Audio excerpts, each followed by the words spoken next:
Bismillah. Assalamualaikum warahmatullahi wabarakatuh. Alhamdulillahi hamdan katsiran tayyiban mubarakan fi kama yuhibbu rabbuna wa yardah. Asyhadu an la ilaha illallah wahdahu la syarikalah wa asyhadu anna Muhammadan abduhu wa rasuluhu wa salatu wassalamu ala Rasulillah wa ala alihi wa ashabihi wa man tabi'ahum bi ihsanin ila yaumiddin amma ba'du.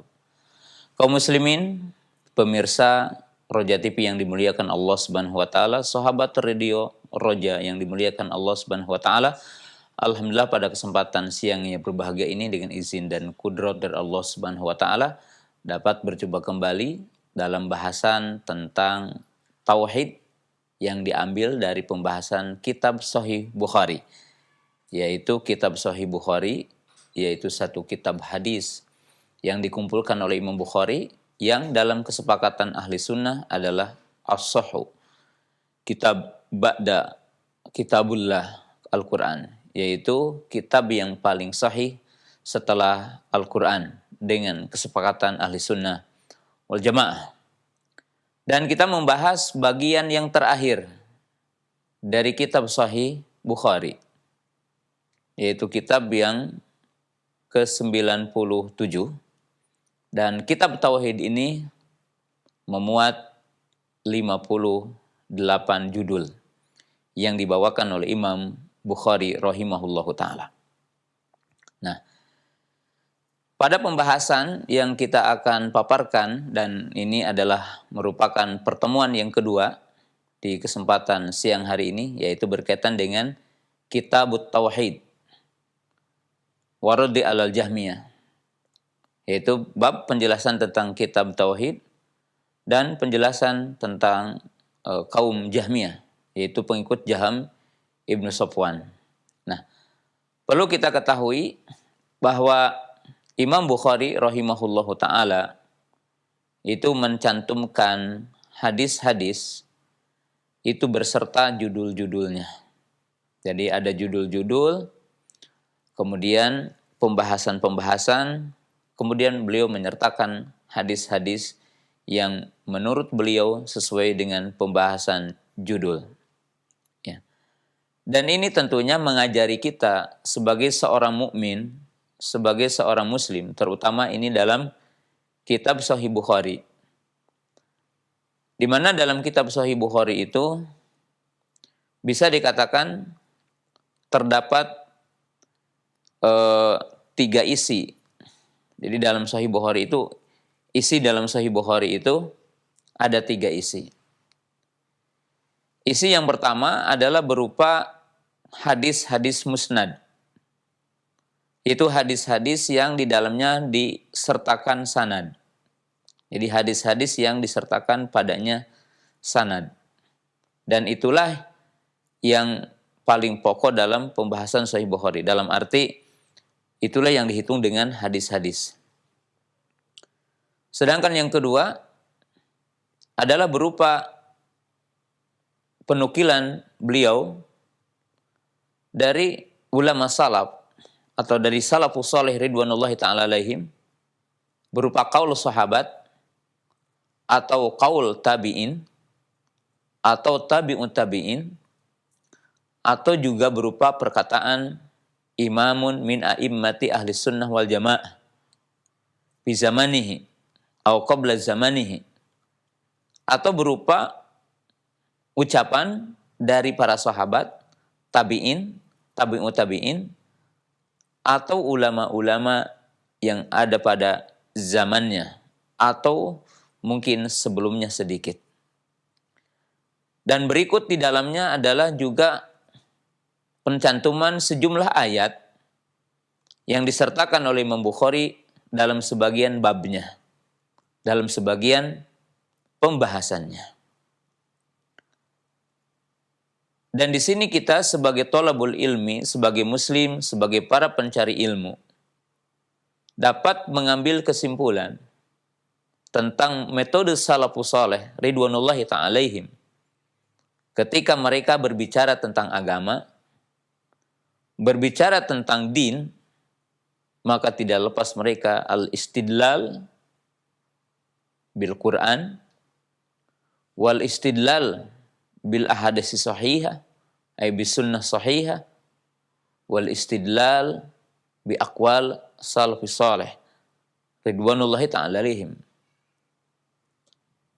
Dan ini adalah merupakan satu metode, satu manhaj yang merupakan manhaj ahli sunnah, manhaj salafus salih ridwanullahi ta'ala alaihim dalam menetapkan agama, yaitu selalu berdalil dengan Al-Quran, berdalil dengan sunnah Nabi Sallallahu Alaihi Wasallam, dan menyertakan qaul salaf ridwanullahi ta'ala alaihim. Oleh sebab itu Imam Ahmad pernah memberikan satu taujih, jadi memberikan satu pengarahan kepada putranya Abdullah ibnu Ahmad, sehingga Imam Ahmad juga dikenal dengan Abu Abdullah. Qala ya bunayya la taqul qawlan illa qad sabaqaka ahad.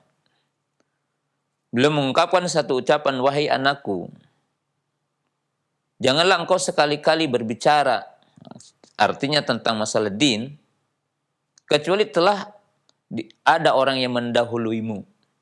Bagaimana berdalil dengan Quran, bagaimana berdalil dengan sunnah, dan bagaimana memahami tentang keduanya. Memahami Quran yang benar, dan memahami sunnah yang benar.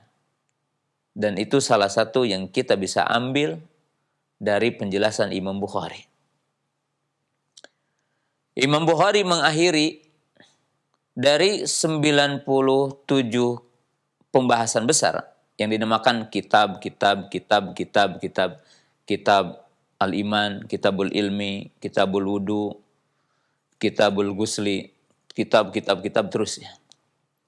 Maka diakhiri dengan kitabut tauhid waradi al-jahmiyah. Jadi itu adalah judul besarnya. Yang dalam pembahasan kitab tauhid ini mencantumkan sekitar 58 judul dan sejumlah hadis-hadis Nabi Shallallahu Alaihi Wasallam yang beliau cantumkan dalam setiap judulnya. Kitab tauhid yang disusun oleh Imam Bukhari dalam bab ini itu adalah menyertakan 90%-nya dari penjelasan kitab tauhid itu, yaitu penjelasan tentang tauhid asma dan sifat. Karena sejumlah berkaitan dengan tauhid rububiyah ataupun tauhid uluhiyah telah tercantum dalam beberapa bab sebelumnya dengan hadis-hadis yang terpisah.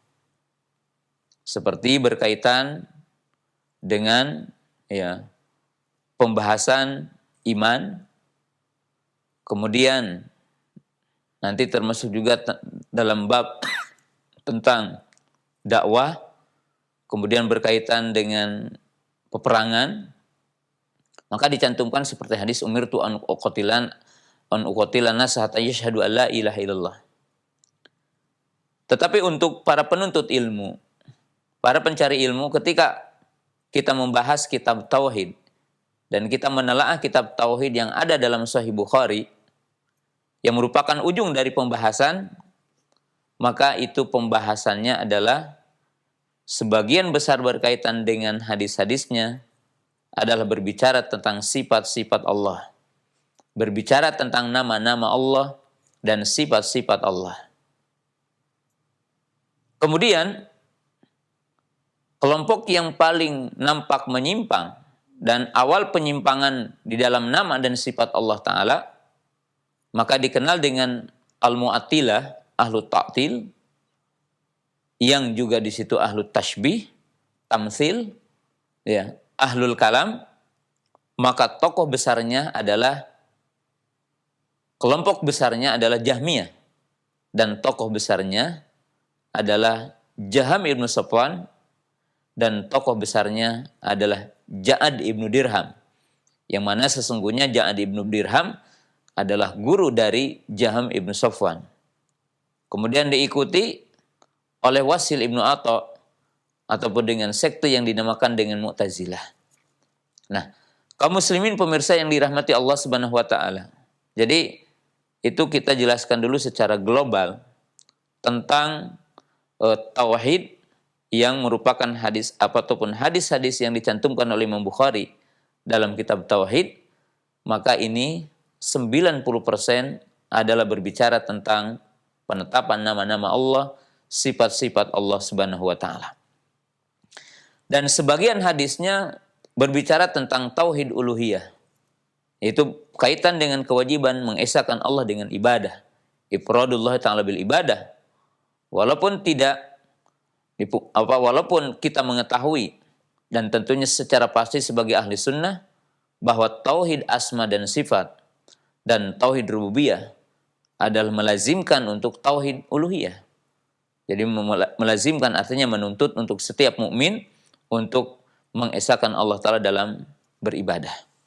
Nah, kaum muslimin pemirsa yang dimuliakan Allah Subhanahu wa taala, dan kita sekarang akan mulai untuk membaca kitab ini, dan kemarin udah dijelaskan tentang hakikat tauhid, kemudian apa itu Jahm ibn Safwan ataupun siapa Jahmiyah, ya, dan bagaimana penyimpangan mereka. Bismillahirrahmanirrahim. Qala kitabut tauhidi waradi ala Jahmiyah. Babu majaa fi du'aihi sallallahu alaihi wasallam ummatahu ila tauhidillahi ta'ala. Qala Imam al-Bukhari rahimahullah ta'ala hadatsana Abu Asim hadatsana Zakaria ibnu Ishaq an Yahya ibnu Abdullah as-Safi an Abi Ma'bad an Ibni Abbasin radhiyallahu ta'ala anhuma anna Nabiyya sallallahu alaihi wasallam ba'atha Mu'adan ilal Yaman. Wa qala Imam al-Bukhari rahimahullah ta'ala hadatsana Abdullah ibn al-Aswad hadatsana Al-Fadlu ibn al-Ala hadatsana Ismail ibnu Umayyah an Yahya ibnu Abdullah ibnu Muhammad annahu sami'a Aba Ma'bad maula Ibni Abbasin radhiyallahu ta'ala anhuma yaqul sami'tu Ibnu Abbas yaqulu lama ba'atha an-nabiyyu sallallahu alaihi wasallam ila nahwal yamani qala lahu innaka taqdumu ala qaumin ahlil kitabi waliyakun awwala matad'uhum ila an yuwahhidu Allah ta'ala fa idza arafu dzalik fa akhbirhum anna Allah qad farada alaihim 5 salawatin fi yaumin wa lailah fa idza sallu fa akhbirhum anna Allah qad ibtarada alaihim zakata fi amwalihim tu'khadu min agniyaihim faturaddu ala faqirihim fa idza aqarru bidzalik fakhudh minhum wa tawakkika ra'ima amwalin nas. Qala Imam Bukhari rahimahullah ta'ala hadatsana Muhammad ibn Bashar hadatsana Gundar hadatsana Syu'bah an Abi Husain wal Ash'as ibnu Sulaim sami'a Aswad ibn Hilal an Mu'ad ibn Jabal qala Nabi sallallahu alaihi wasallam ya Mu'ad atadri ma haqqullahi 'alal ibadi qala Allah wa rasuluhu a'lam qala an ya'buduhu wa la yusyriku bihi syai'a atadri ma haqqum alaihi qala Allah wa rasuluhu a'lam qala ala yu'adzibahum. Wa qala Imam al-Bukhari rahimahullah ta'ala hadatsana Ismail hadatsana Malik an Abdurrahman ibni Abdullah ibni Ubaid an abihi an Abi Sa'id al-Khudri radhiyallahu ta'ala anhu anna rajulan sami'a rajulan yaqra'u qul huwallahu ahad yuraddiduha falamma asbaha ja'a ila Nabi sallallahu alaihi wasallam fadzakara lahu dzalik wa kana ar-rajulu yataqawaluha faqala Rasulullah sallallahu alaihi wasallam waladhi nafsi biyadihi innaha la ta'dilu thuluthul Qur'an. Nah, kaum muslimin pemirsa yang dimuliakan Allah Subhanahu wa taala, Imam Bukhari menjelaskan pada bagian yang pertama yaitu tentang bab seruan Nabi Shallallahu Alaihi Wasallam ya, umatnya untuk mentauhidkan Allah. Jadi bab dakwah Nabi sallallahu alaihi wasallam. Seruan Nabi sallallahu alaihi wasallam umatnya untuk mentauhidkan Allah Subhanahu wa taala. Maka beliau mencantumkan 4 hadis, ya. 3 hadis dengan cerita yang sama atau dalam kasus yang sama, dalam kisah yang sama. Sedangkan hadis yang keempatnya adalah hadis seputar penjelasan tentang surah Al-Ikhlas. Itu surah Qul Huwallahu Ahad. Ya. Kaum muslimin pemirsa yang dimuliakan Allah Ta'ala, ya, tentunya dalam menjelaskan kitab Sahih Bukhari, saya tidak akan selengkap dalam menjelaskan kaifiyah ataupun tata cara dalam menjelaskan hadis, ya. Karena berhubung dengan waktu dan tentunya meringkas apa yang terpentingnya itu. Seperti tidak terlalu membahas tentang sanad, nama-namanya, ya. Karena itu tentunya adalah ilmu yang sangat luas yang tidak mungkin saya menjelaskannya ya seperti di makom seperti ini. Ini harus di makom, tentunya makom khusus untuk para pencari ilmu yang mutafarid mencari ilmu. Tapi kita akan lebih konsentrasi kepada makna hadis dan tujuan-tujuan dari penjelasan Imam Bukhari terhadap hadis ini. Ya. Pertama, bahwa Imam Bukhari memulai dengan bab dakwah Nabi SAW, yaitu dakwah mengajak manusia untuk mentauhidkan Allah. Seruan Nabi Shallallahu Alaihi Wasallam kepada manusia untuk mentauhidkan Allah Taala. Nah, kaum muslimin pemirsa yang dirahmati Allah Taala, di sini menjelaskan tentang bahwa ahamiyatud dakwah ila tauhid, urgensi dakwah kepada tauhid. Bahwa berdakwah kepada tauhid merupakan pokok dari dakwah para nabi. Merupakan pokok dari dakwah para rasul. Dan tentunya merupakan dakwah ataupun pokok dakwah dari para pengikut para nabi. Hal itu sebagaimana Allah Subhanahu wa taala telah menjelaskan, walaqad ba'atsna fi kulli ummatin rasula an i'budullaha wajtanibut tagut. Ini dalam ayat yang sifatnya umum. Jadi Allah Subhanahu wa taala mengatakan, sungguh kami telah utus untuk setiap umat seorang rasul yang mereka berkata, wahai kaumku, beribadahlah hanya kepada Allah dan jauhilah, tinggalkanlah tagut. Kullu ma ubida min dunillah. Setiap yang disembah selain Allah. Wa ma asarna min qablika min rasulin ila nuhiya ilaihi annahu la ilaha illa ana fa'budun. Dan tidaklah kami mengutus seorang utusan sebelummu kecuali kami wahyukan kepadanya bahwasanya tidak ada yang berhak disembah kecuali aku, kata Allah. Maka beribadalah kepadaku. Kemudian Allah Subhanahu wa taala mengkisahkan sejumlah para nabi, sejumlah para rasul. Nuh alaihi salam, Nabi Syuaib alaihi salam, dan nabi-nabi yang lainnya. Mereka mengucapkan kalimat, ya qaumi budullaha ma lakum min ilahin ghairuh. Wahai kaumku, beribadahlah kepada Allah dan tidak ada sembahan yang hak disembah selainnya, itu selain Allah Ta'ala. Maka dijelaskan dalam sejumlah ayat bahwa Allah mengutus para nabi, Allah mengutus para rasul, tujuan utamanya, tugas utamanya adalah menyeru manusia agar mentauhidkan Allah Subhanahu wa taala.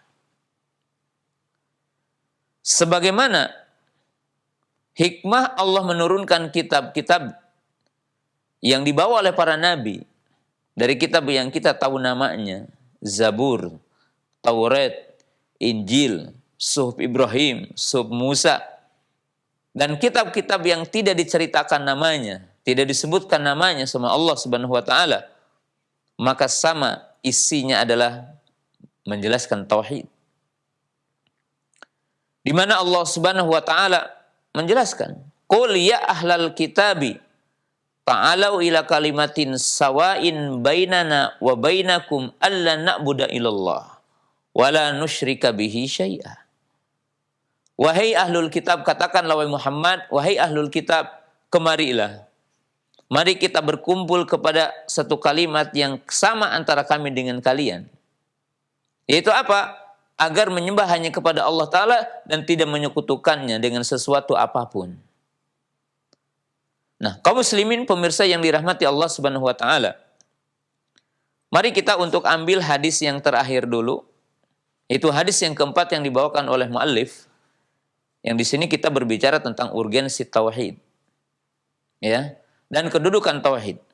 Nah, dalam hadis yang terakhir ini kita akan menjelaskan tentang berbicara tentang isi Al-Qur'an. Jadi berbicara tentang isi Quran. Sebagaimana juga nanti kita berbicara tentang isi hadis-hadis Nabi SAW. Diriwayatkan dalam riwayat ini bahwa Abu Sa'id Al-Khudri radhiyallahu ta'ala anhu mengkisahkan bahwa dalam satu ketika, atau bisa dikatakan dalam satu malam, itu didapatkan ada seseorang di antara sahabat Nabi Shallallahu Alaihi Wasallam yang dia itu membaca surah Al-Ikhlas dalam setiap rakaatnya. Di dalam setiap rakaat dia membaca surah Al-Ikhlas. Dan ini ada beberapa kemungkinan sebagaimana disebutkan dalam sejumlah riwayatnya. Yaitu senantiasa menyertakan surah Al-Ikhlas dari setelah membaca surah yang lainnya dalam setiap rakaatnya. Dan mengulang-ulang surah Qul huwallahu ahad, Allahus somad, lam yalid walam yulad, walam yakul lahu kufuwan ahad. Ya. Kemudian diceritakan kepada Nabi Shallallahu Alaihi Wasallam tentang kisah itu. Tentang kisah itu. Apa kata Nabi Shallallahu Alaihi Wasallam? Waladi nafsi biyadihi, demi zat yang aku berada tangannya. Sesungguhnya ia, surah Al-Ikhlas adalah sulusul Quran, 1/3 Quran. Jadi ini dalam riwayat ini bahwa Nabi Shallallahu Alaihi Wasallam mengatakan sesungguhnya surah Al-Ikhlas itu menyamai 1/3 Quran. Berarti 2/3-nya ya selainnya. Nabi SAW mengatakan 1/3 Quran. Dalam riwayat yang lain bahwa juga dikisahkan kepadanya ada orang yang mengulang-ulang itu. Kemudian orang itu ditanya, apa yang menyebabkan engkau selalu mengulang-ulang kalimat atau selalu mengulang-ulang membaca Qul huwallahu ahad? Kemudian orang tersebut menjawab. Jadi sahabat itu menjawab. Kata beliau karena pada surah itu ada sifatur Rahman. Ada sifat Rahman. Ada sifat Allah. Yang mana tergabung dalam surah Al-Ikhlas itu ada sifat musbatah, ada sifat manfiyah. Itu sifat yang Allah tetapkan baginya dan sifat yang Allah Ta'ala nafikan baginya. Itu sifat musbatahnya Al-Ahadu As-Somad. Jadi Ahad As-Somad. Ya, itu di antara dua sifat Allah. Tentunya dengan sifat Allah itu sendiri dari kalimat Allah adalah sifat uluhiyah. Adapun sifat manfiyah, maka di situ dikatakan lam yalid walam yulad walam yakul lahu kufuwan ahad.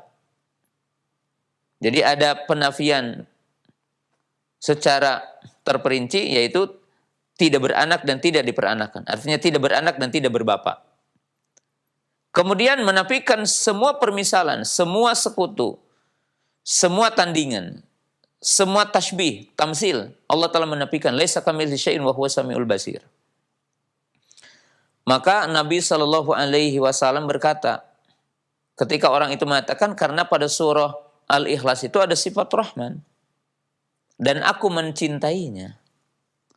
Maka Nabi SAW mengatakan, habarkan kepada orang itu sesungguhnya Allah mencintainya sebagaimana ia telah mencintai Allah. Jadi ini adalah fadlu suratil Ikhlas, keutamaan surah Al-Ikhlas. Nah, lalu Imam Bukhari rahimahullah ta'ala menyertakan hadis ini dalam bab seruan Nabi terhadap umatnya untuk mentauhidkan Allah. Maka Imam Bukhari ingin menyatakan, ini poin-poin yang penting, bahwa salah satu bentuk mentauhidkan Allah adalah mentauhidkan Allah dalam nama dan sifatnya. Dan mentauhidkan Allah dalam uluhiyahnya. Jadi mentauhidkan Allah dalam uluhiyahnya dan mentauhidkan Allah dalam nama dan sifatnya. Dan ini yang akan menjadi pembahasan besar dari hadis-hadis berikutnya dalam akhir kitab Tauhid ini. Nah, kemudian kaum muslimin pemirsa yang dimuliakan Allah Subhanahu wa taala, bagaimana kita memahami bahwa surah Al-Ikhlas itu dikatakan sulusul Quran, 1/3 Quran. Para ulama kita telah menyebutkan isi Al-Quran itu ada 3. Jadi isi Quran itu kalau dibagi, kalau kita rinci, secara garis besarnya isi Quran ada 3. Jadi isi Quran itu ada 3. Al-Khobar, Al-Insya, yang bimana awamir wa nawahi, Al-Wa'du wal-Wa'id. Isi Al-Quran itu terbagi kepada 3 bagian besar. Yang pertama adalah Al-Khobar, khobar, yaitu berupa berita. Dan berita yang ada di dalam Al-Quran, intinya ada 3 berita besar yang ada dalam Quran. Pertama, berita tentang Allah. Jadi berita tentang Allah. Berkaitan dengan rububiyahnya, nama-namanya, sifatnya, kebesaran Allah Ta'ala. Ya, seperti dalam surah Kursi, ayat Kursi, dalam surah Al-Hasyr, dalam banyak awal-awal Al-Quran. Kemudian berita tentang manusia yang masa lalu. Ya, bagaimana Adam alaihissalam diciptakan, bagaimana dakwahnya, bagaimana para nabi, para rasul, orang-orang soleh terdahulu, orang-orang durhaka terdahulu. Maka ini adalah berita yang kedua, berita tentang Quran. Yang ketiga adalah berita masa yang akan datang. Berbicara tentang apa itu alam kubur, apa itu Rasul kiamat padang mahsyar, apa itu hari kiamat, bagaimana surga dan neraka. Maka ini adalah khobar, berita. Sedangkan yang kedua, Quran itu berisikan insya, atau dikenal dengan awamir wa nawahi, perintah dan larangan. Halal haram, al-wajibat wal manhiyat, perintah dan larangan. Halal haram, perintah bertauhid, larangan syirik. Perintah berjamaah, larangan ikhtilaf. Perintah sholat, perintah puasa, perintah zakat, perintah haji, perintah umroh, perintah berjihad. Perintah berbakti kepada 2 orang tua. Perintah baik sama tetangga. Ya. Perintah tentang jujur, perintah tentang adil. Ini awamir. Kemudian yang kedua adalah nawahi, larangan. Larangan syirik, larangan kufur, larangan nifak, larangan maksiat. Kemudian ada perincian-perinciannya, larangan berzina, larangan minum khamar dan semuanya. Sedangkan yang ketiga isi dari Al-Quran itu adalah al-wa'du wal-wa'id. Berupa penjelasan tentang pembalasan. Al-wa'du berupa janji Allah pahala bagi orang-orang yang taat kepadanya. Dari ahlul tauhid, ahlul iman, ahlul taqwa, ahlul khair. Maka mereka wa'du, dapat janji-janji kebahagiaan. Sedangkan disebutkan wa'id, yaitu berupa ancaman, hukuman, siksaan bagi setiap orang yang durhaka kepadanya, kufur, musyrik, maksiat, bid'ah, dan semua bentuk penyimpangan. Maka adanya wa'id, ancaman. Nah, surah Al-Ikhlas adalah surah yang menyebutkan 1/3 tadi. Yaitu menjelaskan tentang Allah, menjelaskan tentang sifat Allah. Bahkan dalam surah Al-Ikhlas ini, tentunya 2 nama Allah, ya, atau langsung 3, Allah, Al-Ahad, As-Samad. Tapi 2 nama, Al-Ahad, As-Samad, maka itu adalah merupakan artinya 2 nama yang mengandung sifat yang sempurna. Ya, yang menunjukkan bahwa semua nama, semua sifat yang berkaitan dengan nama dan sifat Allah sesungguhnya juga menunjukkan kepada 2 sifat dan 2 nama ini. Dalam arti, ya, menunjukkan kesempurnaannya. Tetapi setiap nama mengandung sifat tentunya. Tetapi terkadang kandungan dan konsekuensi ataupun yang dinamakan tadhamunnya dari semua nama-nama itu. Ya. Maka tentunya dikatakan sulusul Quran, 1/3 Quran. Karena membahas tentang khobar, membahas tentang berita yang berkaitan tentang Allah Subhanahu wa taala, yaitu yang ada di dalam surah ini. Maka kaum muslimin pemirsa yang dimuliakan Allah taala, barang siapa yang membaca surah ini dan dia paham kepada maknanya, paham kepada kandungan yang ada di dalamnya, dalam makna pengagungan kepada Allah, memuji Allah, menyanjung Allah, dan mengetahui akan kandungannya bahwasanya tidak ada tandingan bagi Allah dalam uluhiyahnya, tidak ada tandingan bagi Allah dalam nama dan sifatnya, sebagaimana juga tidak ada tandingan dalam rububiyahnya. Allah itu esa. Ya, maka ini dikatakan sulusul Quran, 1/3 Quran. Ya. Dan Nabi Shallallahu Alaihi Wasallam menyeru umatnya, mengajari umatnya adalah kepada perkara tauhid. Yaitu mengenalkan nama-namanya, mengenalkan sifat-sifatnya. Kalau kita tahu perkara nama dan sifat adalah perkara yang gaib, yang bukan akal yang menetapkannya. Walaupun akal ketika ditetapkan Quran dan Sunnah, maka akal akan menerimanya.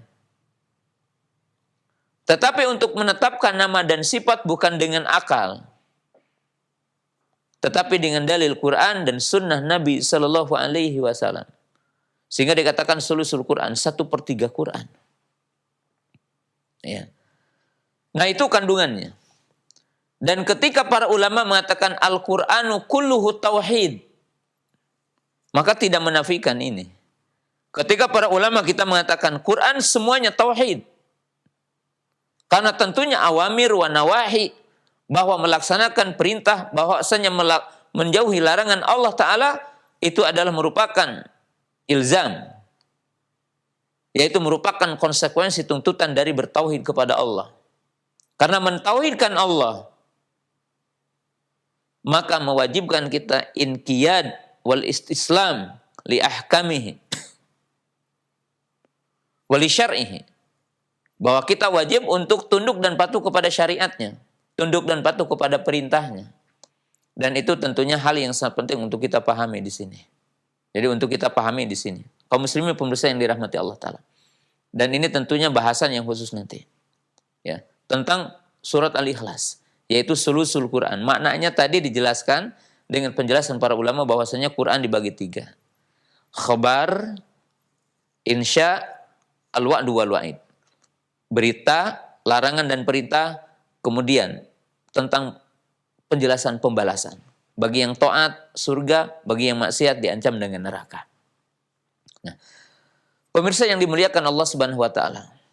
Dan untuk lebih membahas tentang kalimat surah Al-Ikhlas, nanti kita akan khususkan pembahasannya. Tetapi ini adalah berkaitan dengan judulnya. Nah, kemudian Imam Bukhari rahimahullah ta'ala menyertakan 3 hadis, yaitu tentang Mu'ad. Ya, diceritakan dengan 3 hadis. Ya, dan 1 faidah yang mungkin kita bisa menelaah dari hadis ini, bahwa Imam Bukhari menyertakan 3 hadis ini Di mana pada hadis yang pertama itu dikatakan ba'atsa Mu'adan ilal Yaman. Sedangkan pada riwayat yang kedua, lama ba'atsa an-nabiy sallallahu alaihi wasallam ila nahwi ahlil Yaman. Nah, ini para ulama mengatakan bahwa kenapa Imam Bukhari menyertakan dengan dua riwayat. Pertama ba'atsa Mu'adan ilal Yaman. Kemudian ba'atsa ila nahwi ahlil Yaman. Menunjukkan bahwa Mu'adz bin Jabal radhiyallahu ta'ala anhu tidak berkeliling ke semua negeri Yaman, tetapi bagian dari negeri Yaman. Maka dikatakan nahwa al-Yaman. Itu salah satu yang dikatakan faidah oleh para ulama tentang tentang fungsi ataupun hikmah ataupun pembelajaran bagi para pencari ilmu. Kenapa Imam Bukhari artinya di sini menyertakan dengan riwayat yang sedikit berbeda ya antara riwayat yang pertama kemudian riwayat yang kedua ya. Jadi riwayat yang pertama dengan riwayat yang kedua ya, yaitu untuk menjelaskan bahwa Mu'adz bin Jabal radhiyallahu taala anhu itu diutus bukan ke semua negeri Yaman, tetapi ke bagian negeri Yaman. Nah, kedua hadis ini adalah sebagai penjelasan bahwa Nabi SAW menyeru umatnya, mendakwahkan umatnya, ya, mendakwahi umatnya, mengajak untuk bertauhid. Kemudian Nabi SAW juga menyuruh para sahabat untuk mendakwahi kaum muslimin atau untuk mendakwahi manusia seperti bagaimana beliau berdakwah. Maka dalam surah yang ke-12 yaitu surah Yusuf, Allah Ta'ala berfirman, "Qul hadhihi sabili ad'u ilallah ala basiratin ana wa man ittaba'ani." Ya. Jadi dalam surah itu jelas ya. Ya. Allah berfirman, "Qul," katakan Nabi Muhammad, "hadhihi sabili, ini jalanku. Ad'u ilallah ala basirah." Aku menyeru kepada Allah. Al-basir ay al-ilmi. Ana wa manitaba'ani. Aku dan orang-orang yang mengikutiku. Maka Imam Ibnul Qayyim rahimahullah ta'ala ketika mengomentari ayat ini, atau ketika menjelaskan tafsir dari ayat ini, yang makna bahasa Indonesianya keringkasannya sebagai berikut, bahwa seseorang di antara kita yang mengaku muslim mukmin tidak dikatakan sebagai pengikut Nabi SAW yang sesungguhnya, sehingga kita berdakwah seperti apa yang didakwahkan oleh Nabi Shallallahu Alaihi Wasallam. Dalam arti kita tidak dianggap sebagai umat yang sesungguhnya, sebagai umat Islam yang sesungguhnya, sebagai umat Nabi SAW yang sesungguhnya, yang sebenarnya. Kalau kita tidak berdakwah kepada tauhid, kalau kita tidak menjelaskan tauhid, seperti Nabi SAW mengajak manusia kepada tauhid dan menjelaskan tauhid. Karena Nabi SAW mengawali dakwahnya dengan tauhid dan mengajak manusia untuk mentauhidkan Allah, itu dalam tauhid uluhiyah. Ifradullahi ta'ala bil ibadah, mengisahkan Allah Ta'ala dengan beribadah. Nah, maka Imam Bukhari menyertakan dua dalil terlebih dahulu di sini berkaitan dengan kisah Mu'adz. Itu menunjukkan bahwa Nabi SAW berdakwah kepada tauhid dan membimbing para sahabatnya berdakwah kepada tauhid. Ya. Di mana di sini dikatakan dalam riwayat yang lain, "Ya Mu'adz, innaka sata'ti qauman ahla kitabin." Dalam satu di riwayat ini kan dikatakan innama taqdum ala qaumin min ahlil kitab. Nah, di sini bisa diambil kesimpulan dan sebagaimana para ulama mengatakan bahwa orang yang berdakwah itu disyaratkan punya ilmu. Dan ilmu dalam berdakwah itu harus mencakup 3 komponen ilmu. Jadi harus memiliki 3 ilmu. Yang pertama, al-ilmu bima yad'u. Yang kedua, al-ilmu bihali mad'u. Yang ketiga adalah al-ilmu bi asali bidakwah wa wasaili dakwah. Orang yang akan mendakwahkan Islam, yang berdakwah Islam, tentunya tidak disyaratkan orang yang berdakwah harus ulama, harus orang alim. Tetapi dalam berdakwah tetap harus memiliki 3 ini. Pertama, ilmu yang akan didakwahkannya. Jadi konten ilmu yang berdasarkan dalil. Ya. Wala taqfu ma laysa laka bihi ilmun. Jadi tahu. Tahu tentang sesuatu agama tidak perlu tahu semua agama. Kita tahu tentang sesuatu itu adalah benar dalam agama kita dan itu adalah perintah dalam agama kita, maka boleh bagi kita untuk mendakwahkan kepada yang lain. Balighu anni walau ayah. Sedangkan yang kedua adalah memahami kondisi yang akan didakwahinya. Jadi kondisi yang akan didakwahinya. Maka Nabi SAW mengasih tahu kepada Mu'adz, kamu akan mendatangi ahlul kitab. Ya, ahlul kitab itu Yahudi dan Nasrani. Yang diturunkan kepada mereka adalah Taurat dan Injil. Jadi yang diturunkan kepada mereka adalah kitab Samawi. Itu Zabur, Taurat, Injil. Maka di sini menunjukkan bahwa orang ketika akan berdakwah harus tahu bagaimana kondisi yang akan didakwahinya. Kalau diibaratkan oleh kita bahwa dai itu seperti seorang dokter yang dia harus melakukan diagnosa dulu penyakit apa yang akan diobatinya. Agar sesuai apa yang akan diobatinya sesuai dengan dalil yang kita akan sampaikan, argumentasi yang kita akan sampaikan. Sehingga juga di situ akan benar poin yang ketiganya, yaitu uslub, di mana uslub itu metodenya. Kita lihat di dalam Al-Quran, ud'u ila sabili rabbika bil hikmati wal mau'idotil hasanati wajadilhum billati ahsan. Ini berkaitan dengan uslub, metodenya. Ud'u ila sabili rabbik. Serulah kepada Rabbmu. Berarti bukan kepada kelompok, bukan kepada diri, bukan kepada qabilah, tapi menyeru kepada Allah, menyeru kepada agama Allah. Dengan 3 cara disebutkan dalam hadis, dalam ayat itu, maaf. Bil hikmah, dengan cara hikmah. Mau'idotul hasanah, wajadilhum billati ahsan. Yang diseru dengan hikmah adalah orang yang cinta kebenaran, cinta hak. Tapi dia tidak tahu, maka sampaikan dengan cara hikmah. Kemudian, ada manusia yang condong kepada keburukan, condong kepada maksiat. Maka dengan mau'idhah hasanah. Berarti di sana ada mau'idhah sayyi'ah. Ya, yaitu dengan cara mau'idhah hasanah. Targhib wa tarhib. Dan targhib didahulukan sebelum tarhib gitu kan. Kemudian wajadilhum billati ahsan. Yaitu orang yang punya dalil, orang yang punya syubhat, orang yang punya argumen dari kesesatannya. Maka jangan dibikin lari dengan argumentasi kita, tapi bikinlah dia juga menerima dengan apa? Wajadilhum billati ahsan. Didalnya dengan cara yang baik. Nah, maka dalam hadis ini dikatakan innaka sata'ti qauman ahla kitabin ataupun innaka taqdum ala qaumin min ahlil kitab. Nah, jadi ini adalah metode bahwa Nabi SAW mengajari Mu'adz bin Jabal berdakwah. Nah, kemudian Nabi SAW mengatakan fal yakun awala matad'uhum ila ayyuhidullaha. Maka jadikanlah seruan yang pertama yang engkau seru kepada mereka agar mereka mentauhidkan Allah. Dalam satu riwayat ila ibadatillah.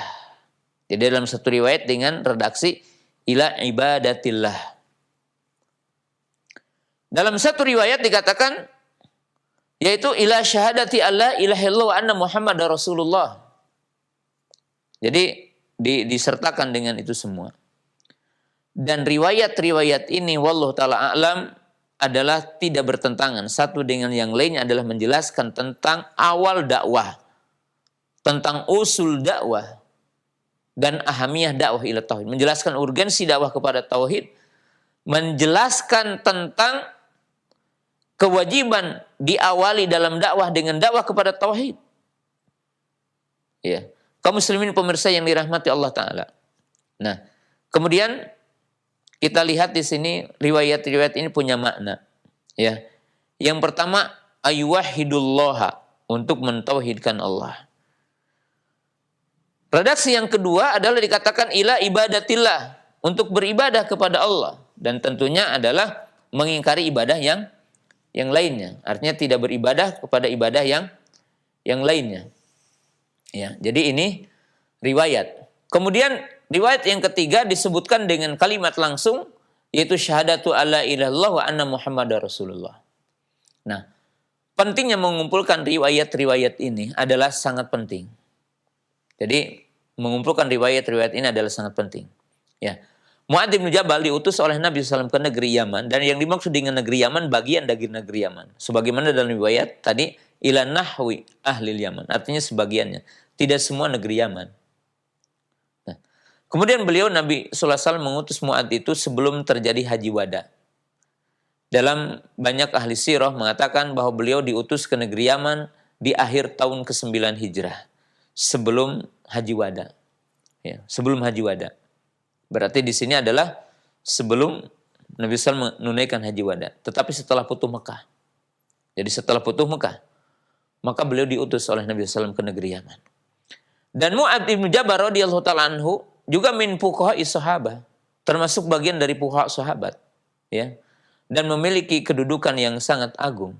Bahkan ya dinisbatkan untuk beliau itu sampai seperti Nabi Ibrahim. Itu karena hanifan muslimah gitu. Qanitan lillah hanifah.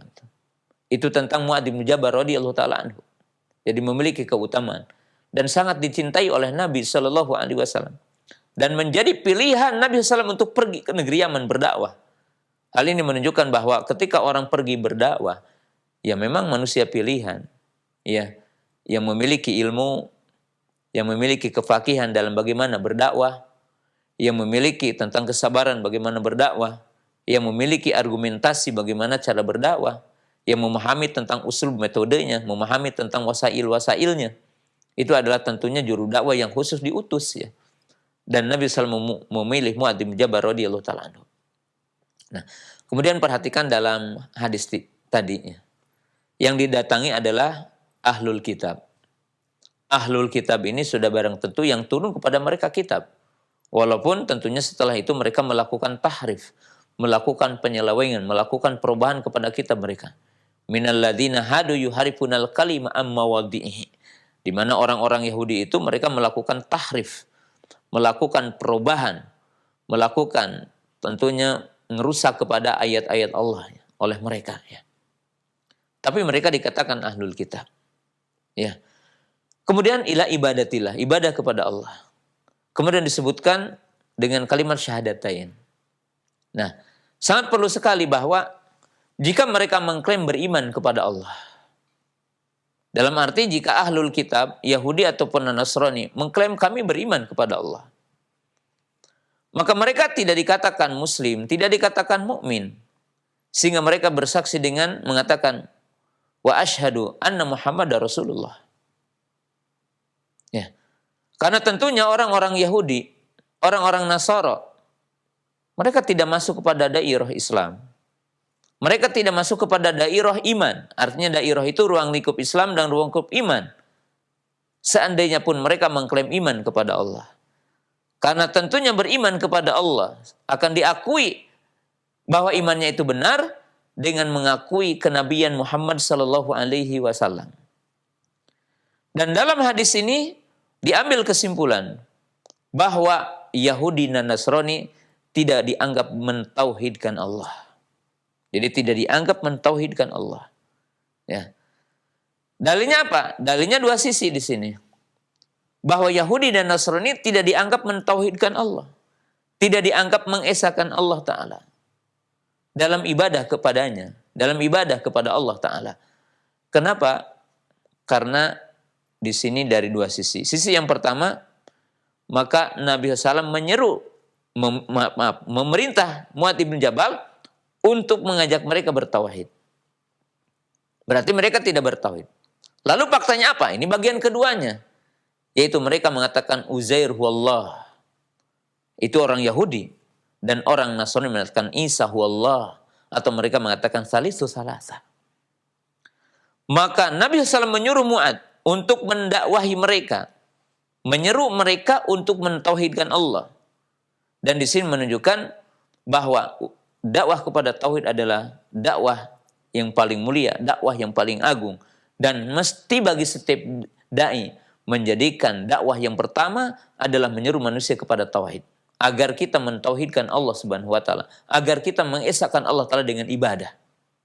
Nah, kemudian pada hadis ini Nabi SAW mengatakan jika mereka mengetahuinya dan mereka memahaminya tentunya kepada makna kalimat la ilaha illallah dan mereka mengikrarkan dengan dua kalimat syahadat ini, yaitu talapudan bilabdiha au nutqan bilabdiha arifan bimaknaha aliman amilan bimuqtadaha fa'akhbirhum bi anna Allah Ta'ala amara kada wa kada.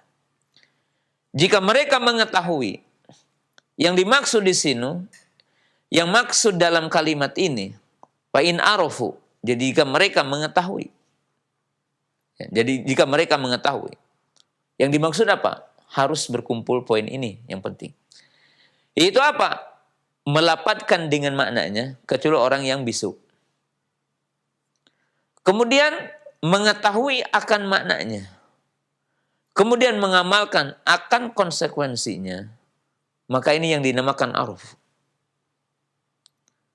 Maka beritakan kepada mereka bahwa Allah telah mewajibkan kepada mereka salat 5 waktu. Dan apabila mereka menerima itu, salat, maka beritakan kepada mereka bahwa Allah Ta'ala memerintahkan kepada mereka untuk menunaikan zakat. Yang diambil dari harta-harta orang kaya dan dibalikkan kepada orang-orang yang fakirnya. Tapi ingat, kata Nabi SAW, wahai Mu'ad, wahai kaum muslimin, jangan sekali-kali kamu berbuat zalim dengan mengambil harta yang paling bagusnya. Kemudian dikatakan dakwal madlum, dan berhati-hatilah dan takutlah kepada doa orang yang terzalimi. Nah, kaum muslimin pemirsa yang dirahmati Allah Subhanahu wa taala. Pada pelajaran hadis ini, dalam 2 hadis ini, kita memahami tentang urgensi dakwah kepada tauhid. Dan itu merupakan dakwah para nabi, dakwah para sahabat. Ya. Kemudian setelah tauhid, maka tentunya tauhid itu konsekuensinya amal. Tuntutannya amal. Islam itu bukan hanya mengikrarkan dengan 2 kalimat tauhid. Islam bukan hanya mengucapkan 2 kalimat tauhid. Tapi Islam itu adalah agama yang di situ ada perintah. Agama yang di situ ada larangan. Yang semestinya orang mukmin itu adalah al-inqiyad wal istislam li awamirillah wa awamiri rasulih. Yang semestinya orang mukmin ketika udah mengikrarkan 2 kalimat syahadat, maka dia harus mengetahui bahwa pada Islam itu ada perintah, pada Islam itu ada larangan yang semestinya orang mukmin tunduk dan patuh kepada perintah Allah tersebut. Nah, kaum muslimin pemirsa yang dirahmati Allah Subhanahu wa taala. Nah, jadi ini penjelasan urgensi tauhid. Dan tauhid yang dimaksud di sini pada 2 hadis pertama ini adalah tauhid uluhiyah. Ifradullahi ta'ala bil ibadah. Ifradullahi ta'ala bil ibadah. Yaitu dalam kalimat asyhadu an la ilaha. Itu mengesahkan Allah dengan ibadah, mengesahkan Allah Ta'ala dengan taat, mengikhlaskan ibadah kepada Allah Subhanahu wa taala. Tidak ada yang berhak disembah selain Allah Subhanahu wa taala. Nah, kemudian pada hadis yang ketiganya itu tentang Nabi SAW dibonceng oleh Mu'ad. Dalam riwayat yang lain dikatakan kuntu radifan Nabi SAW. Keadaanku sedang membonceng baginda Rasulullah SAW, yaitu ala himar, di atas keledai. Yang menunjukkan boleh kita membonceng orang dalam satu kendaraan. Ya, tentunya di situ keledai, apalagi mungkin unta, apalagi kuda yang lebih besar. Nabi SAW dibonceng oleh Mu'ad dengan keledainya. Kemudian Nabi SAW bertanya, apa hak Allah kepada hambanya dan apa hak hambanya kepada Allah Subhanahu wa taala. Nah, di sini tentunya hadis yang sangat agung ya. Kemudian Mu'ad bin Jabal menjawab, Allah wa rasuluhu a'lam. Allah dan Rasulnya yang maha tahu. Maka Nabi SAW mengatakan untuk beribadah kepadanya dan tidak menyekutukan Allah dengan sesuatu apapun. Lalu apa hak hambanya kepada Allah? Maka Mu'ad mengatakan Allah dan Rasulnya yang maha tahu. Kemudian Nabi SAW mengatakan Allah tidak mengadab mereka. Nah, di sini menunjukkan urgensi tauhid. Inti tauhid. Dan inti dari tauhid ifradullahi bil ibadah. mengesahkan Allah dengan beribadah. Jadi lihatlah di sini Imam Bukhari menyebutkan 3 hadis dengan kisah Mu'adz. Jadi 3 hadis tentang kisah Mu'adz. Kemudian akan menyebutkan sejumlah hadis. Sejumlah hadis. Maka inilah sebagai penutup untuk pertama tentang tauhid. Bahwa para ulama kita mengatakan tauhid rububiyah yastalzimu tauhid uluhiyah. Wa tauhid uluhiyah mutadamminun li tauhid ar-rububiyah. Wa tauhidul asma wa sifat mutadamminun wa mustalzimun li tauhid mutadamminun li tauhid rububiyah wa mustalzimun li tauhid uluhiyah. Tauhid rububiyah berkonsekuensi tauhid uluhiyah. Dan tauhid uluhiyah mengandung tauhid rububiyah. Dan tauhid asma dan sifat mengandung tauhid rububiyah dan berkonsekuensi tauhid uluhiyah. Dalam arti kaum muslimin pemirsa yang dirahmati Allah Subhanahu wa taala, bahwa dijelaskannya tauhid rububiyah dan dijelaskannya tauhid asma dan sifat menuntut manusia agar beribadah hanya kepada Allah, agar meminta pertolongan hanya kepada Allah, agar beristighosa kepada Allah. Sebagaimana tidak ada sekutu dalam penciptaan, pemilikan, pengaturan, maka semestinya juga tidak ada sekutu untuk beribadah kepada Allah. Artinya tidak ada sekutu bagi Allah dalam ibadah. Tidak ada sekutu bagi Allah dalam taat kita kepadanya. Sebagaimana tidak ada persamaan bagi Allah dalam nama dan sifatnya, maka juga tidak ada sekutu bagi Allah dalam uluhiyahnya. Maka ini sesuatu yang harus kita pahami dalam pertemuan yang kedua, dalam bab tentang seruan Nabi SAW kepada umat tentang tauhid, dan tentunya belum kita secara sempurna terutama hadis Mu'adz ini. Dan kita akan sisakan untuk soal jawab. Sampai di sini kita membuka soal jawab insyaallah. Nah, baik, syukran jazakallahu khair. Barakallahu fiik kepada Ustaz yang sudah memberikan materi di kesempatan siang ini, yang mudah-mudahan bermanfaat untuk kita semua, tambahan ilmu, dan semoga ini menjadi pahala yang melipat ganda bagi Al-Ustaz dan bagi kita semua. Baik, untuk selanjutnya kami buka sesi interaktif, sesi soal jawab bagi Anda para pemirsa ataupun pendengar yang ingin bertanya. Silahkan. Halo, Assalamualaikum. Waalaikumsalam warahmatullahi wabarakatuh. Dengan siapa di mana? Dari Pak Eko Bengkulu. Silahkan, Pak. Silakan Bapak. Nah. Apa namanya itu, saya tadi mendengar kata Ustadz kalau kita membaca surat Al-Ikhlas pahalanya 22 dari Al-Quran. Nah. Bagaimana kalau saya itu mau cara rutin atau istiqomah per hari ini kira-kira 100 sampai 200 kali dibolehkan apa dengan syariat. Baik. Itu saja Pak ya. Nah, saya kira itulah Ustadz yang saya akan. Assalamualaikum warahmatullahi wabarakatuh. Waalaikumsalam warahmatullahi wabarakatuh. Nah, silakan Ustaz. Kaum muslimin pemirsa yang dimuliakan Allah Subhanahu wa taala dan Bapak yang ada di Bengkulu, Bapak merutinkan membaca Al-Ikhlas setelah sholat ya. Setelah mendengar adzan ya. Setelah mendengar adzan, mungkin di antara sholat ya kiranya mungkin. Itu tidak pernah dicontohkan oleh Nabi Shallallahu alaihi wasallam, walaupun membaca ada keutamaan. Tapi menetapkan tempat bahwa setelah adzan membaca itu enggak. Setelah adzan kita dianjurkan membaca doa ya Allahumma rabb hadhihi da'wati tamah dan solawat ya. Kemudian dianjurkan bagi kita adalah solat di antara keduanya, solat qobliyah ya, ataupun solat mutlak ya. Dan tidak ada dalil bahwa Nabi SAW merutinkan membaca Qul huwallahu ahad berulang-ulang di situ. Berulang-ulang. Allah taala a'lam. Syukran jazakallahu khair atas jawaban Ustaz. Demikian untuk Bapak yang berada di Bengkulu.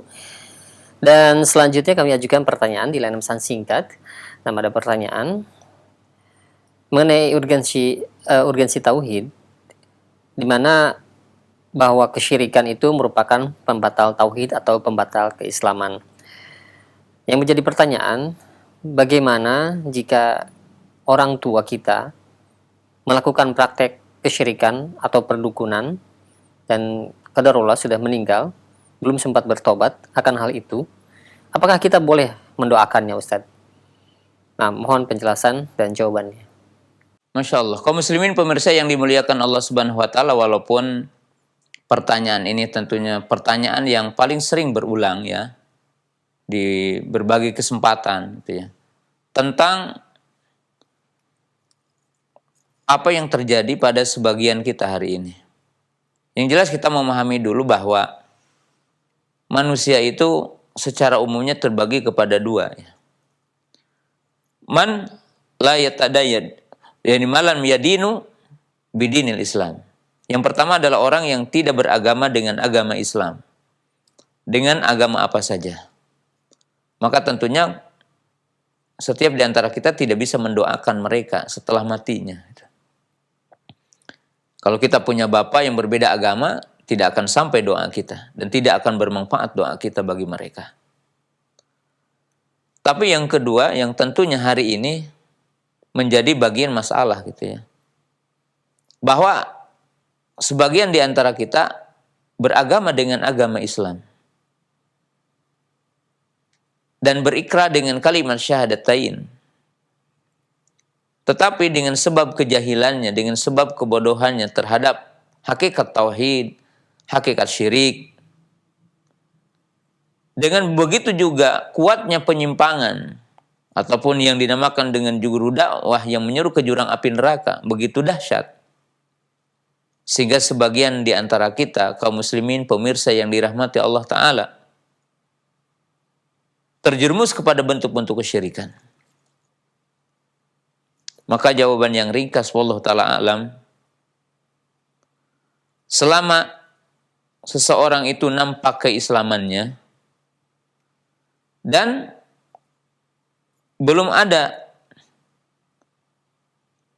penegakan dakwah atau ketetapan dikatakan si fulan itu kafir dalam hukum dunia, maka bagi setiap di antara kita berdoa untuk mereka.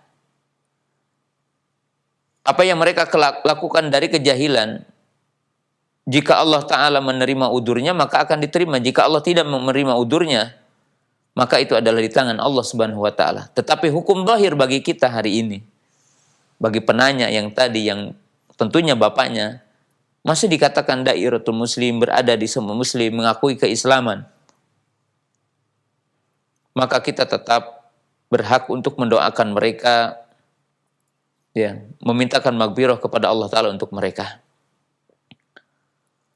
Dan di samping lain, kita tidak boleh untuk menyepelekan kepada hal-hal kesyirikan. Tidak juga kita untuk bergampang-gampang memberikan toleransi akan kesyirikan. Akan tetapi kita terkadang tidak tahu apa yang ada di sisi Allah tentang pengampunan kepada mereka disebabkan kebodohan mereka. Oleh sebab itu kepada penanya dan seluruh kaum muslimin ya, artinya kita masih bisa untuk mendoakan, karena kita tidak tahu apakah mereka mendapatkan udzur atau tidak, ya, mendapatkan udzur atau tidak. Mudah-mudahan mereka mendapatkan udzur dan kita mendoakan mereka. Wallahu ta'ala alam. Baik, syukran jazakallahu khair atas jawaban Al-Ustadz. Demikian untuk yang bertanya di layanan pesan singkat. Nah, ada pertanyaan kembali kami ajukan di layanan pesan singkat.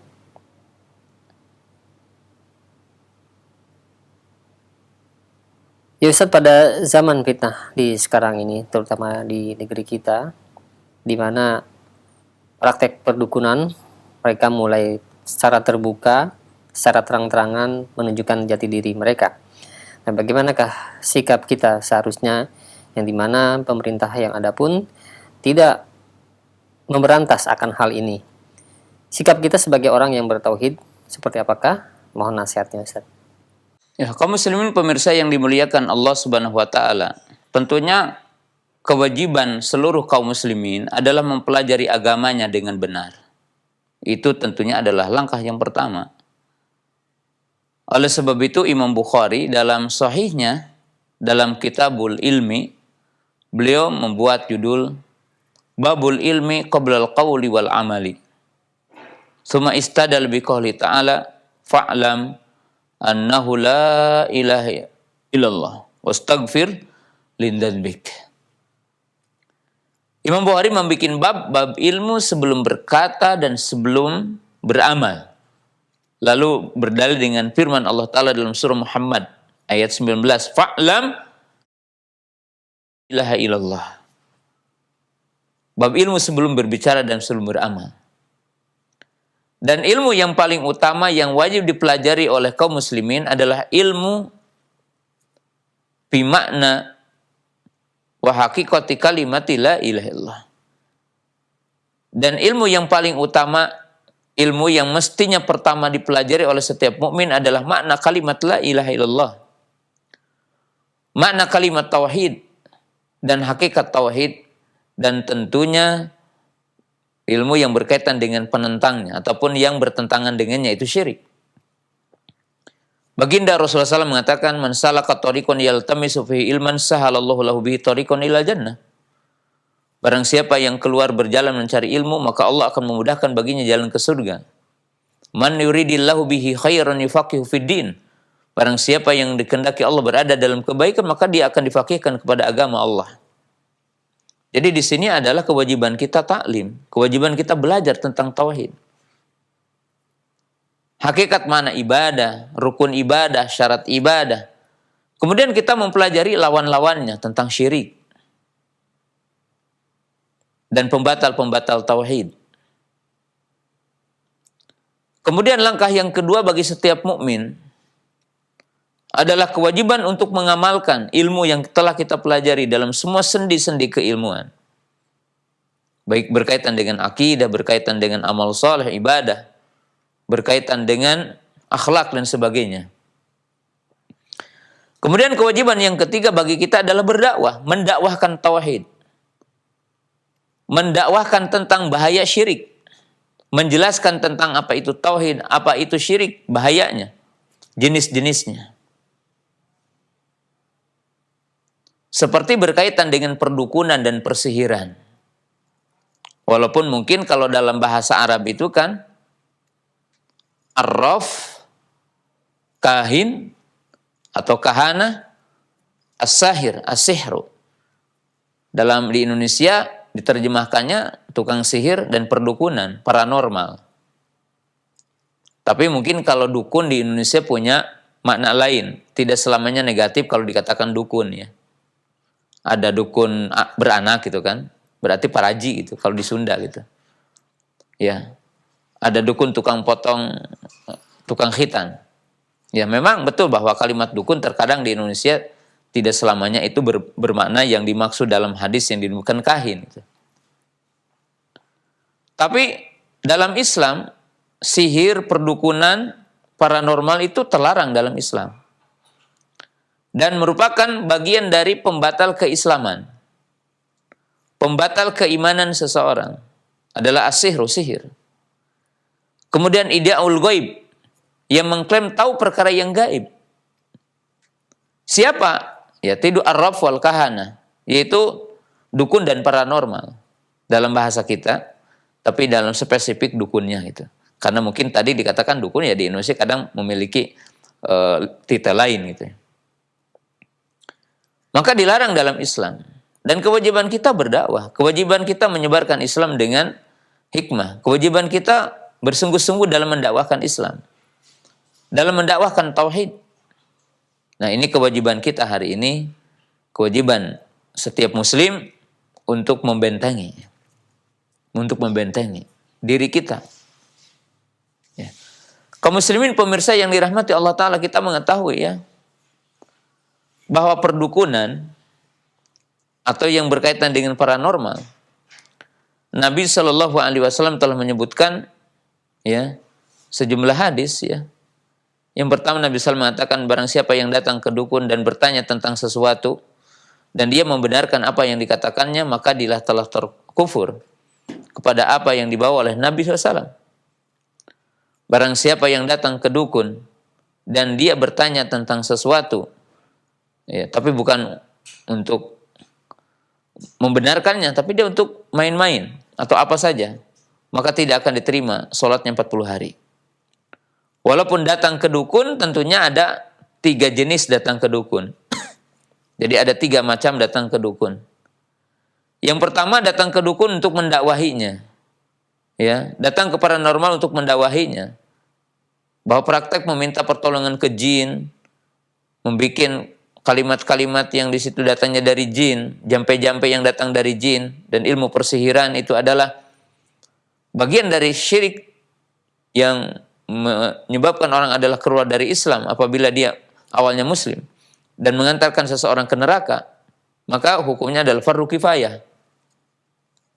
Yang kedua, datang ke dukun adalah untuk bertanya tentang sesuatu dan membenarkan dan mengimani apa yang dikatakannya, maka juga ini telah masuk kepada jurang dari bentuk nawaqidul iman, pembatal keimanan. Yang ketiga, datang ke dukun adalah untuk datang saja. Maka ini tidak akan diterima sholatnya 40 hari. Ya. Jadi ini harus sesuatu yang harus kita berdakwah, ya. Tegakkan argumentasi, tegakkan hujjah, bentengi diri, bentengi anak, bentengi keluarga dari setiap bentuk penyimpangan berkaitan dengan penyimpangan dalam akidah, penyimpangan dalam tauhid. Wallahu taala a'lam. Syukran jazakallahu khair atas jawaban Ustaz. Demikian, dan pertanyaan terakhir Ustaz kami ajukan di layanan pesan singkat. Ada beberapa pertanyaan senada mengenai praktek perdukunan pada sekarang ini Ustaz.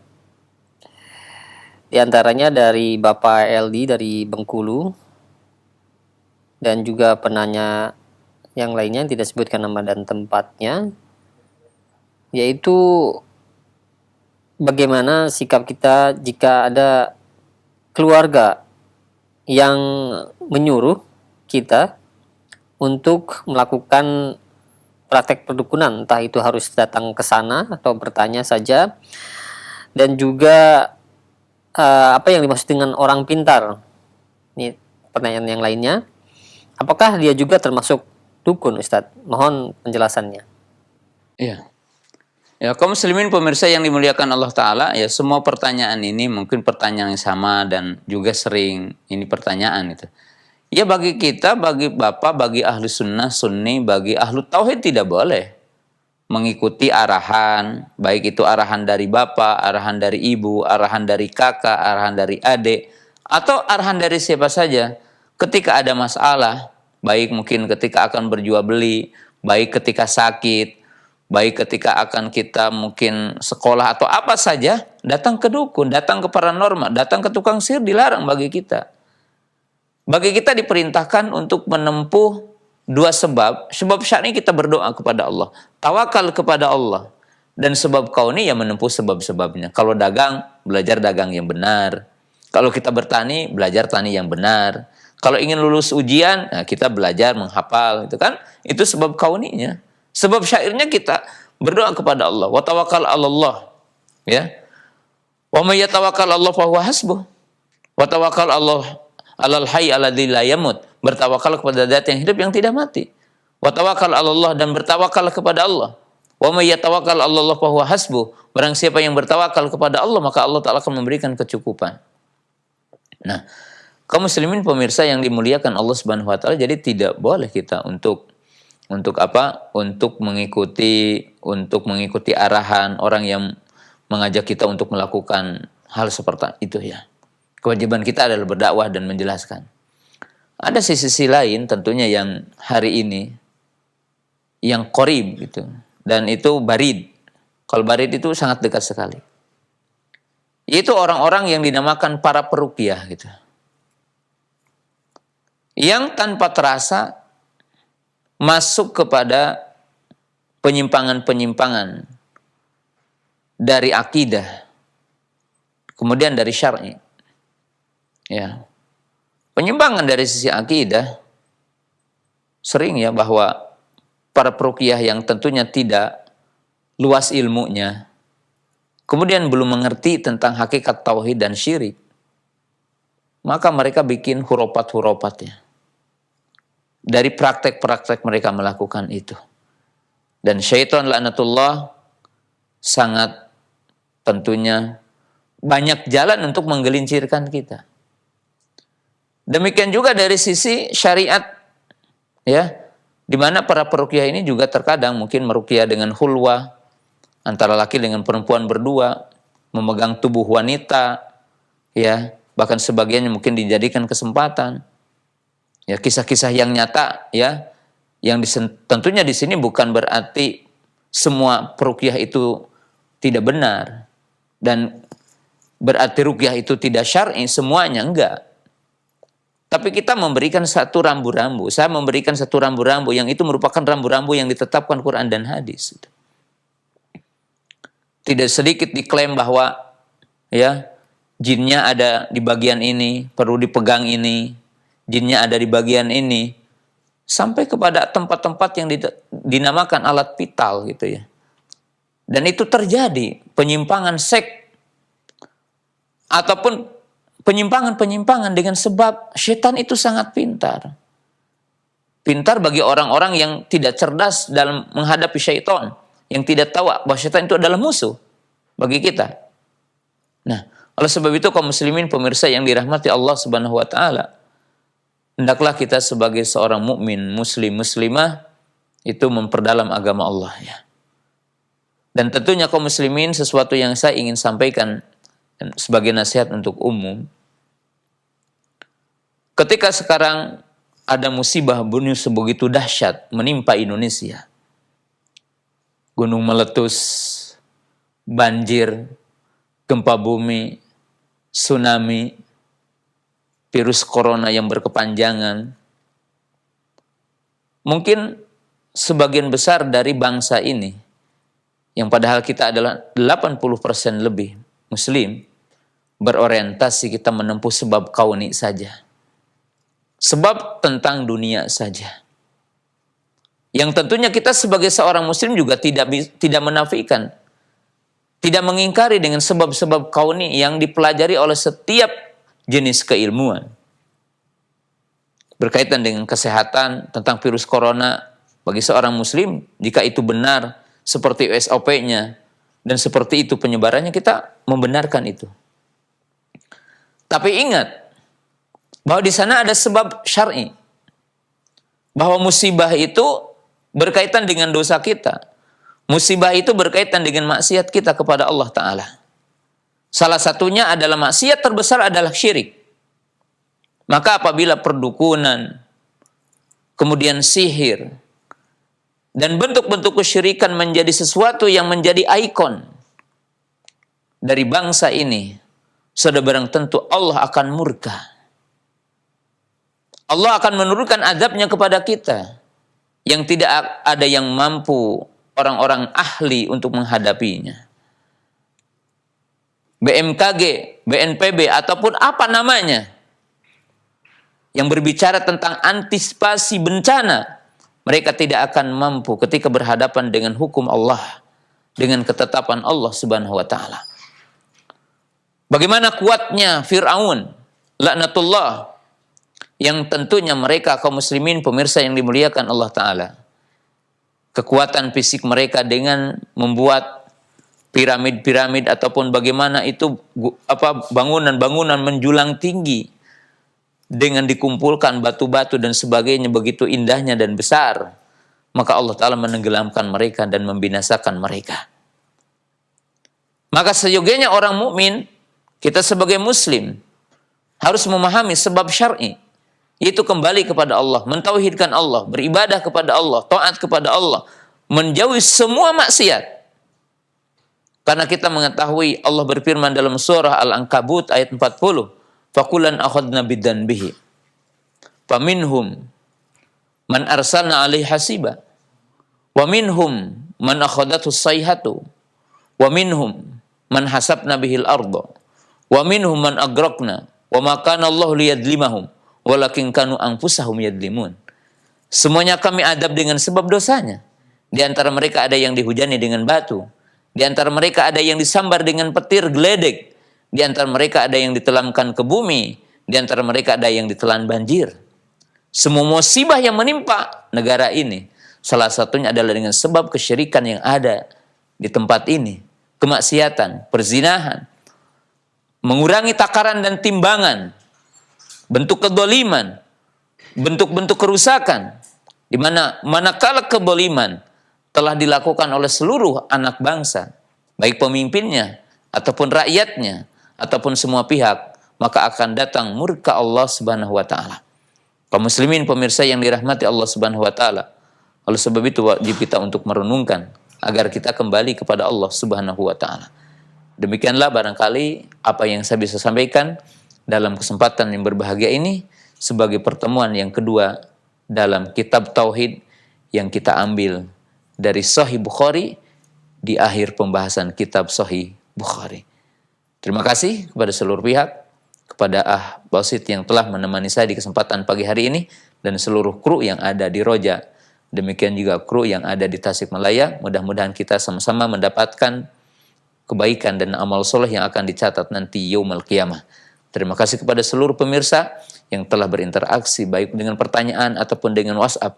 Mudah-mudahan kita diberkati dengan ilmu dan diberikan taufik untuk amal soleh dan istiqomah di jalannya. Wa akhiru da'wana anil hamdulillahi rabbil alamin.